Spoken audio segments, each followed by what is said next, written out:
Most people imagine a watch list as a single secret roster, a hidden file containing the names of people the government fears most. In reality, the American watch list system is not one list at all. It is a layered screening architecture spread across law enforcement, intelligence, aviation security, immigration control, public health, financial sanctions, export enforcement, federal contracting, and healthcare regulation. What looks from the outside like one instrument is actually a network of specialized databases, each built for a different purpose, each connected to a different kind of state power. That distinction matters because the term watch list often suggests surveillance alone. But in practice, these systems do much more than observe. Some trigger questioning at airports. Some block boarding entirely. Some deny visas before travel even begins. Others freeze access to markets, shut companies out of government contracts, prohibit medical reimbursements, or restrict the transfer of sensitive technology. The modern US watchlist ecosystem is not simply about tracking people. It is about controlling movement, access, transactions, and institutional trust. At the center of that system sit several very different mechanisms. One set focuses on terrorism screening and feeds aviation security decisions. Another supports consular officers reviewing visa eligibility worldwide. Others are embedded in police databases, sanctions enforcement, export controls, or disease containment at the border. Each list has its own threshold, its own legal logic, and its own operational consequence. Being flagged in one system does not necessarily mean being flagged in another, because each one serves a distinct mission. So to understand how American watch lists really work, the first step is to stop treating them as a single blacklist. They function more like an administrative machine, decentralized, specialized, and built to translate suspicion or risk into real-world restrictions. And to see how that machine actually operates, the next place to look is the master architecture that feeds its most visible layers. To understand how this architecture functions, the first layer to examine is not the airport checkpoint or the visa window. It is the back-end screening system that organizes identity data before any officer ever interacts with a traveler. In the United States, the most visible public debates often focus on the no-fly list, but that list is only one downstream output of a much larger terrorism screening framework designed to distribute risk information across agencies. For years, that framework centered on a consolidated watchlisting environment that gathered identities from intelligence reporting, law enforcement investigations, and allied government information. The point was not simply to maintain a list of names. It was to create a standardized mechanism for deciding whether fragments of reporting about a person, alias, passport, phone number, or travel pattern should be converted into an operational record that another agency could use. That is what turns raw suspicion into an actionable government flag. This system works because identity management is treated as a technical problem as much as a security problem. Analysts have to reconcile variant spellings, multiple transliterations, partial dates of birth, dual nationalities, false documents, and common surnames. A watchlist entry is therefore less like a sentence and more like a structured data package. It has to be detailed enough that airlines, border officers, and police systems can match the right person, but restrained enough to avoid sweeping in innocent travelers who merely resemble the subject. That architecture also explains why watchlisting is so often misunderstood in public discussion. People tend to imagine a name being manually placed onto a permanent list. In practice, the process is bureaucratic, data-driven, and constantly updated. Nominations move through review standards, are encoded into records, and are then shared outward into different screening environments with different consequences. The result is a distribution system for suspicion, not a single static ledger. But once a person is encoded into that screening architecture, the next question becomes more important. Who actually gets nominated, and what threshold is enough to push a name into the system at all? The critical question is not whether a watch list exists. It is what standard allows someone to be entered into one. That is where the system becomes more procedural than most people assume. Placement is generally not based on a criminal conviction, and often not even on an arrest. In many watchlisting environments, the threshold is tied instead to a reasonable suspicion or administrative eligibility standard built for prevention rather than punishment. That difference is fundamental. Criminal law is designed to prove past conduct to a high standard in court. Watchlisting is designed to manage future risk inside an executive system. Agencies therefore work with fragments that would never, on their own, guarantee prosecution. Travel associations, communications patterns, identity links, training indicators, financial movement, or corroborated intelligence from partner services. The purpose is not to establish guilt beyond doubt. It is to decide whether the person should be screened more closely by the state. In practice, that means nominations move through a formal chain. An originating agency or authorized office develops the derogatory basis, documents identifiers, and submits the case into the screening process. Review personnel then assess whether the factual record meets the relevant standard and whether the identity is specific enough to reduce the risk of mismatches. The strength of a nomination depends not only on the seriousness of the concern, but on how well the subject can be distinguished from ordinary travelers, immigrants, employees, or businesses with similar names. This also explains why watch lists can be both expansive and uneven. A subject may generate enough concern for enhanced screening at a border, but not enough for a complete boarding ban. Another may be barred from a visa category without ever appearing in a domestic law enforcement environment. The system is built around layered consequences, not a single all-or-nothing judgment. Different thresholds produce different restrictions. Once those nomination standards are accepted, the system moves into its next stage, translating abstract risk into operational categories that determine what happens in the real world when a flagged person tries to fly, cross a border, or access a regulated system. Once a name enters the watchlisting environment, the system still has to decide what kind of response that record should trigger. This is where the public image of a single blacklist breaks down completely. American watchlisting works through consequence tiers. One designation might mean extra scrutiny during travel. Another might trigger referral to law enforcement. A narrower and more severe category can result in denied boarding altogether.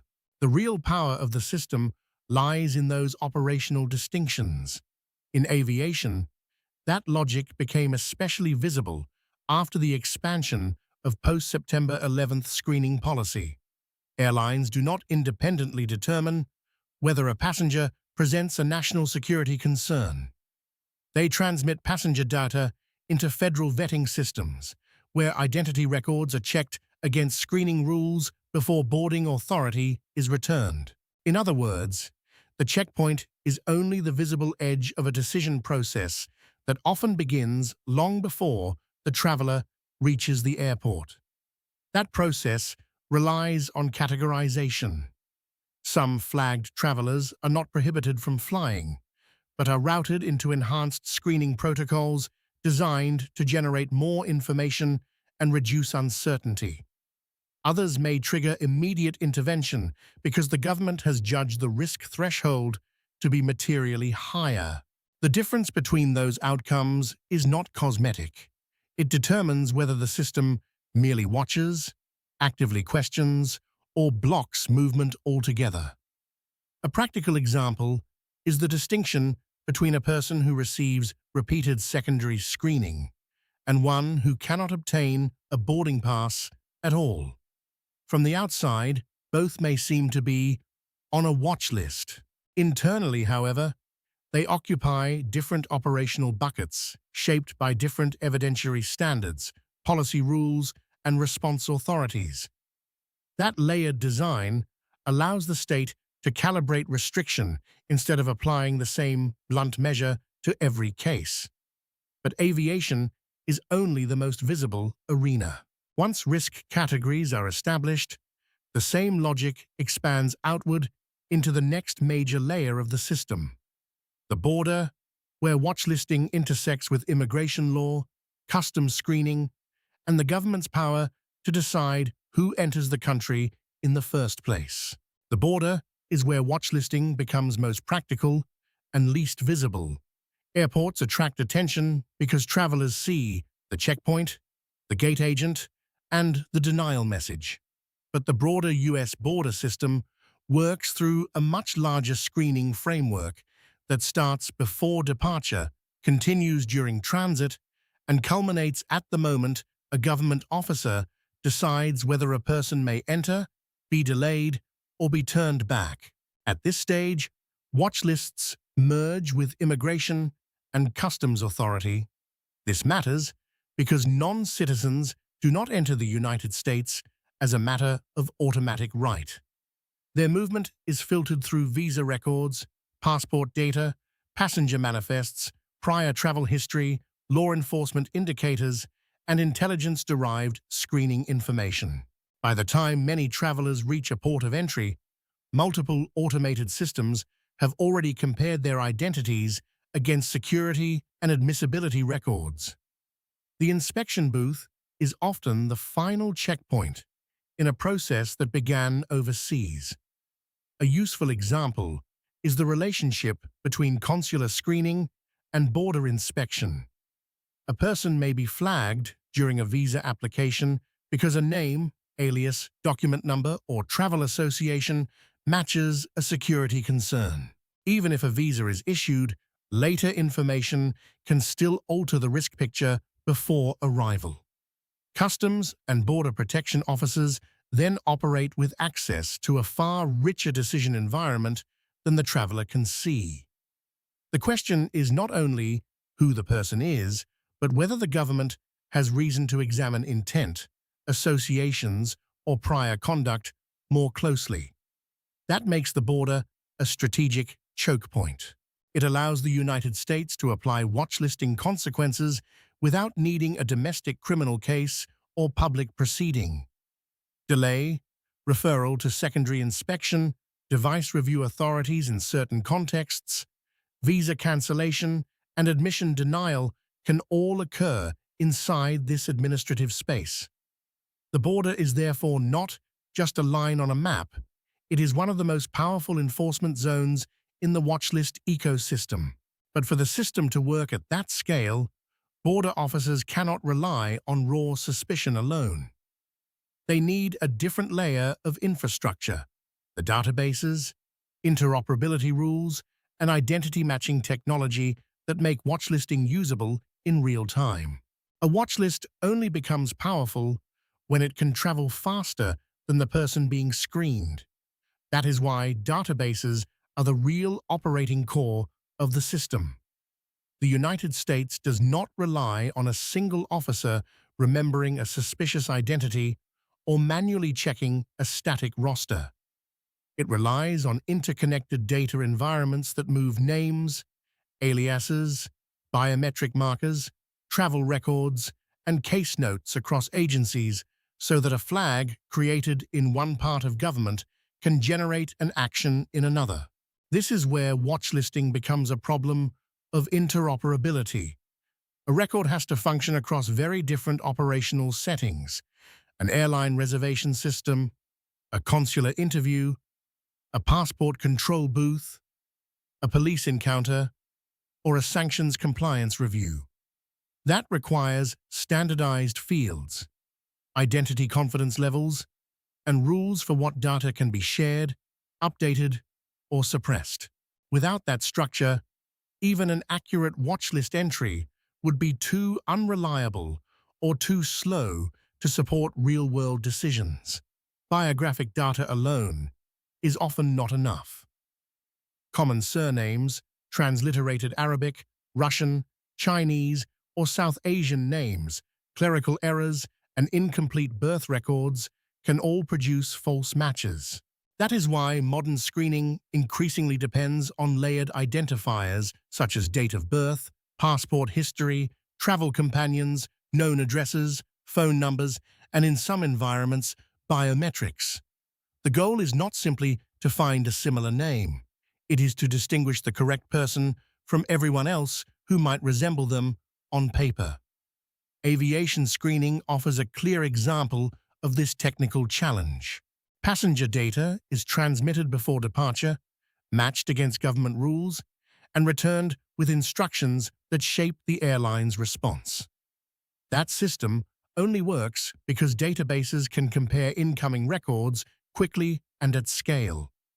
A similar logic applies at land borders, seaports, and visa offices abroad, where officers need near-instant access to screening results without reconstructing the underlying intelligence from scratch. But the more integrated these systems become, the more important another issue becomes as well: errors. Because once a watch list architecture is built on data fusion, even small mistakes can spread through multiple layers of government consequence at once. The efficiency of a watchlist system creates its own vulnerability. A mistake made once can echo across multiple institutions. Because these databases are designed to distribute risk information quickly, an incorrect identity match can affect air travel, border crossing, visa processing, law enforcement encounters, and commercial compliance at the same time. The same architecture that gives the state reach also makes accuracy a constant operational challenge. This is not a minor technical problem. In a system built on names, aliases, transliterations, and fragmented reporting, the danger is not only false information, it is false association. A traveler may share a surname, date of birth range, or passport country profile with someone else already under scrutiny. If the record lacks enough distinguishing identifiers, the screening result may repeatedly burden the wrong person, even when no agency intends that outcome. In bureaucratic terms, the system is functioning. In practical terms, the subject experiences a rolling chain of friction. That is why watchlisting depends so heavily on review, correction, and redress mechanisms. Agencies have to reevaluate whether records still meet the standard for retention, whether new identifiers improve accuracy, and whether derogatory information remains current. In the aviation context, repeated screening controversies pushed the government to formalize traveler redress channels, so individuals could challenge persistent misidentification.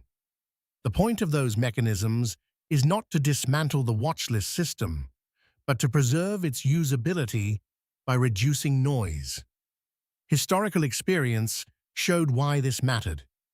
In the early expansion of post-September 11th screening, broad watchlisting practices generated criticism over scale, transparency, and matching errors.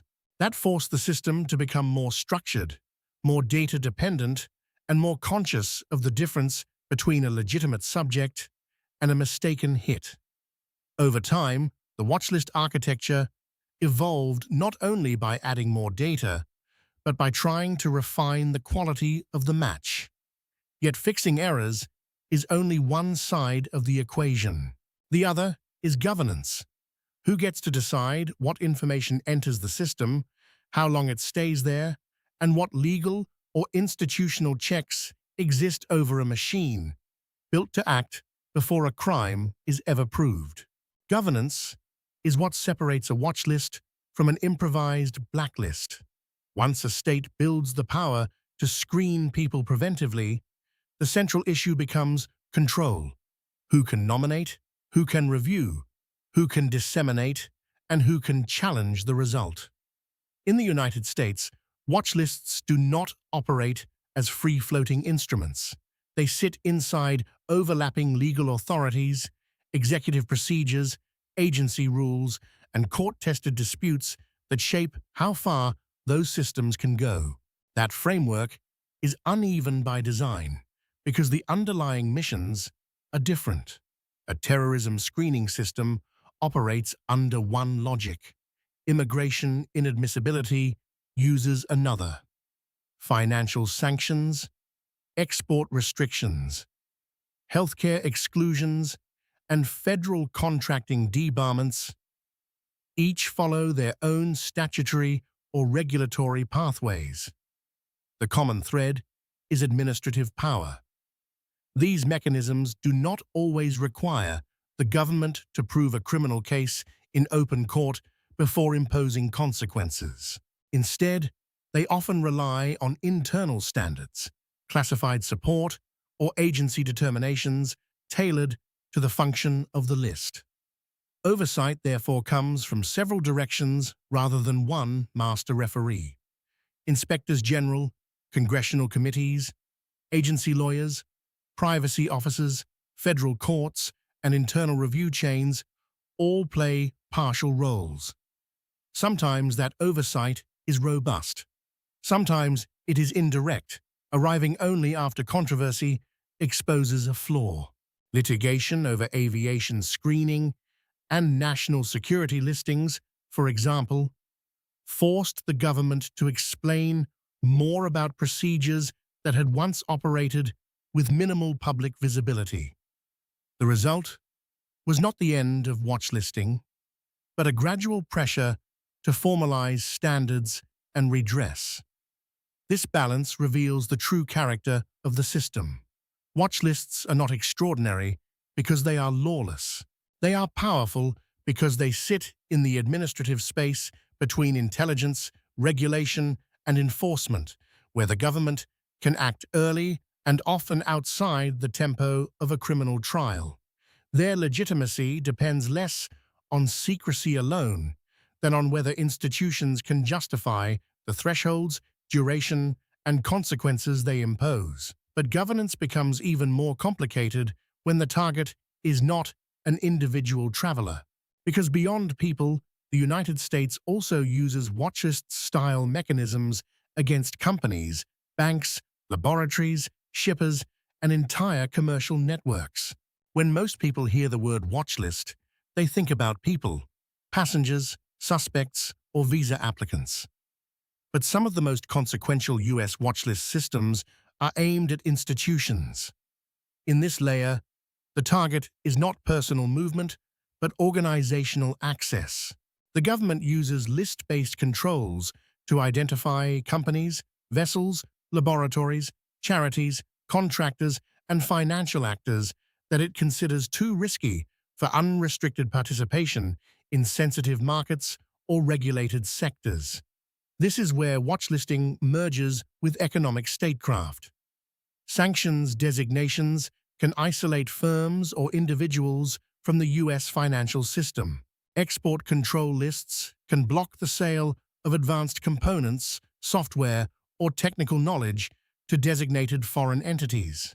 Federal exclusion systems can prevent healthcare providers or vendors from participating in government reimbursement programs. Debarment mechanisms can cut contractors off from federal procurement. Each of these tools functions differently, but structurally, they all follow the same logic. Identify risk, encode it into an authoritative list, and distribute that restriction across a wide network of compliance actors. A clear example is the way export control and sanctions regimes reach far beyond the agency that creates them. Once a company is designated, banks, logistics providers, manufacturers, insurers, and legal departments must react. The government does not need an officer standing at every transaction. It externalizes enforcement through compliance in infrastructure.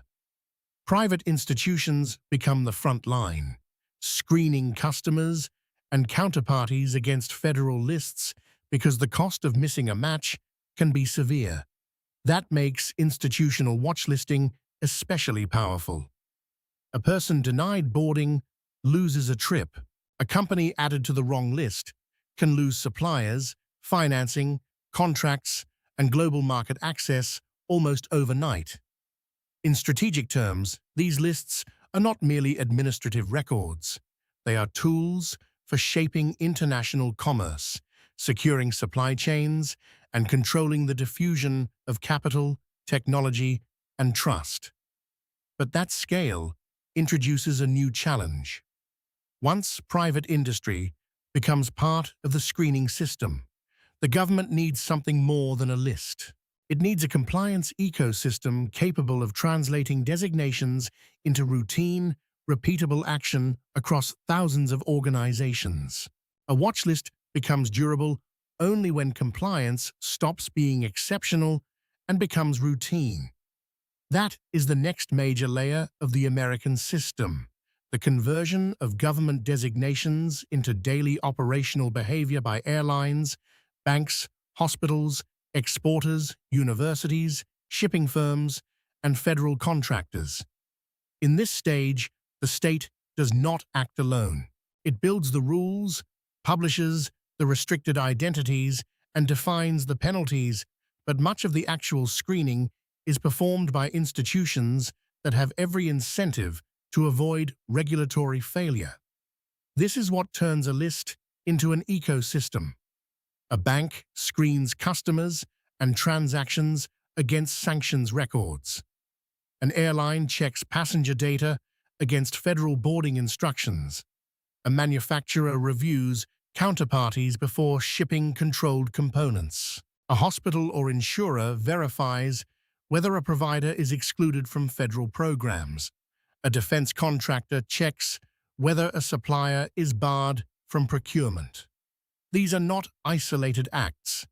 They are recurring administrative rituals embedded into software, legal review, audit practices, and internal risk management. The practical effect is enormous. Government agencies do not need to personally inspect every wire transfer, cargo booking, procurement file, or medical claim. They push the obligation outward. Compliance departments, screening vendors, and enterprise databases become the extension of state enforcement. In many sectors, a negative match is invisible because the transaction proceeds normally. A positive match, or even a possible one, can freeze the entire process until specialists review the case. That structure also explains why watchlisting often feels larger than the formal lists themselves. A single designation can trigger secondary checks in dozens of private systems, each one operating under its own caution threshold. Institutions routinely overscreen because the cost of letting a prohibited transaction pass can be far greater than the cost of slowing legitimate activity. The result is a wider zone of friction than the government alone could ever produce directly. But once compliance becomes decentralized on that scale, another question becomes unavoidable. How does the system adapt when threats, technology, and geopolitical priorities change faster than the lists designed to manage them? The watchlist system is often described as if it were built for a single era of threat, especially the post-September 11th focus on terrorism and aviation security. But its real significance is that it can be repurposed. Once the architecture exists, it can absorb new priorities, foreign influence concerns, cyber-enabled actors, export diversion networks, transnational crime facilitators, public corruption risks, disease control screening, and strategic technology competition. The list may change, but the machinery remains the same. That flexibility is one reason watchlisting has become such a durable tool of state power. Government agencies do not need to invent a new enforcement model every time the threat picture shifts. They can modify nomination standards, expand data inputs, add new institutional partners, or recalibrate the consequence attached to a match. In one period, the emphasis may fall on passenger vetting and extremist travel. In another, it may focus on semiconductors, biotech, financial intermediaries, or shipping networks tied to sanctions evasion. The infrastructure is modular. A useful historical shift can be seen in the growing overlap between national security screening and strategic economic regulation. As competition increasingly centers on supply chains, advanced manufacturing, data access, and dual-use technology, the logic of watchlisting moves beyond physical borders. The target is no longer only the dangerous traveler. It is also the intermediary firm, research partner, shell company, freight broker, or procurement network that enables sensitive capability to move where Washington does not want it to go. The modern watchlist system is therefore becoming more distributed, more technical, and more commercial. That evolution changes the meaning of enforcement itself. Screening no longer begins and ends with a government officer at a checkpoint. It now happens inside payment systems, software platforms, shipping workflows, export reviews, and automated compliance tools. The watchlist becomes less visible as it becomes more embedded. It fades into the background of institutional decision-making. But the more deeply the system integrates into ordinary transactions, the more important the final question becomes. What role do these lists actually play in the broader American strategy of security, deterrence, and control? At the strategic level, American watchlists are not just screening tools. They are instruments for managing uncertainty before it becomes crisis. They allow the government to act in the space between ordinary openness and full coercive force, applying selective friction instead of waiting for a criminal prosecution, a battlefield confrontation, or a diplomatic rupture. In that sense, watchlists operate as a form of controlled denial. Denial of entry, denial of boarding, denial of finance, denial of procurement, denial of access to sensitive systems. That gives them a specific role inside U.S. statecraft. They are cheaper than large-scale enforcement operations, faster than courtroom litigation, and more scalable than constant human investigation. A single, well-maintained list can influence thousands of decisions across borders and institutions. It can redirect commercial flows, isolate risky intermediaries, complicate hostile logistics, and force suspicious actors into narrower channels where they are easier to monitor. The system does not need to stop every threat completely. Often, slowing movement and increasing exposure is strategically valuable on its own. This is why watchlists sit so comfortably between intelligence and policy. Intelligence identifies potential risk. Administrative machinery converts that risk into categories. Policy determines which categories matter most. Enforcement then becomes distributed through airports, ports, banks, software systems, and compliance departments. The watchlist is the hinge connecting those layers. It turns information into consequence without requiring the government to mobilize the same response for every target. A practical modern example is the way sanctions, export restrictions, and travel controls can be combined around one network. The same ecosystem can limit a person's mobility, restrict a company's financing, and block access to controlled technology. That convergence creates strategic leverage far beyond the formal text of any single list. It allows the United States to shape behavior not just through force, but through access management. But that strategic usefulness also exposes the system's final tension.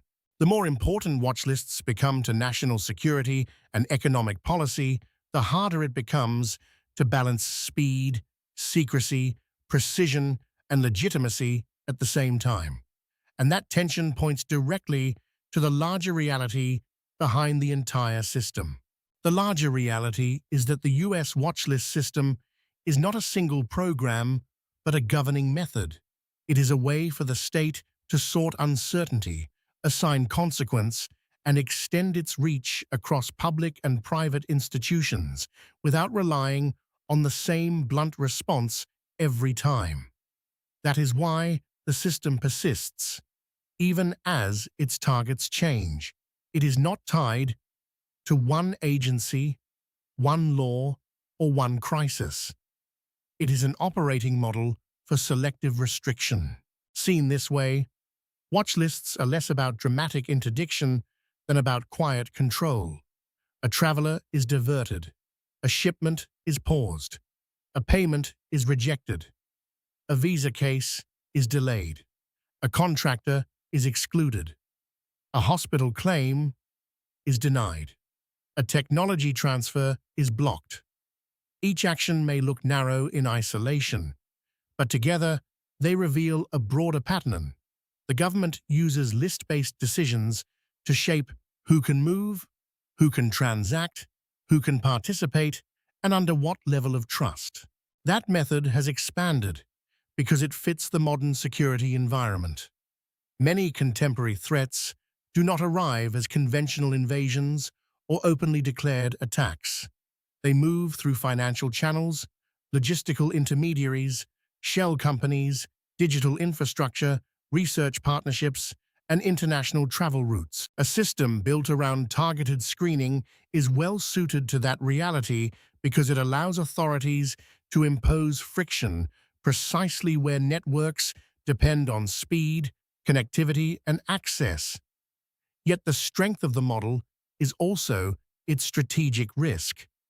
The more government and industry depend on watch lists, the more the entire framework depends on data quality, clear thresholds, interagency coordination, and credible review. A poorly governed list can misdirect resources, damage legitimate actors, and weaken trust in the institutions meant to protect it. In other words, scale alone is not the measure of success. Precision is, and that brings the system to its final layer. Because once watch lists become embedded in travel, commerce, technology, and regulation, the real question is no longer how they function day to day. It is what role they will play in the future of American power, where control over access may matter as much as control over territory. In the end, the American watch list system matters because it reveals how modern power is exercised, not only through arrests, prosecutions, or visible deployments, but through the quieter ability to regulate access at scale. In a world defined by mobility, digital transactions, global supply chains, and interdependent institutions, the most effective form of control is often not destruction. It is selective permission. The state decides which people, companies, technologies, and networks can move freely and which must encounter delay, denial, or intensified scrutiny. That is the strategic reality behind these lists. They are not simply defensive records stored in government databases. They are operational tools that convert information into constraint. A name on a passenger screen can alter travel. A designation in a sanctions database can reshape trade. An export restriction can redirect an entire supply chain. A compliance match inside a private firm can stop a transaction before any public action is visible. Bit by bit, the watchlist system turns administrative judgment into national influence. Its future challenges are equally clear.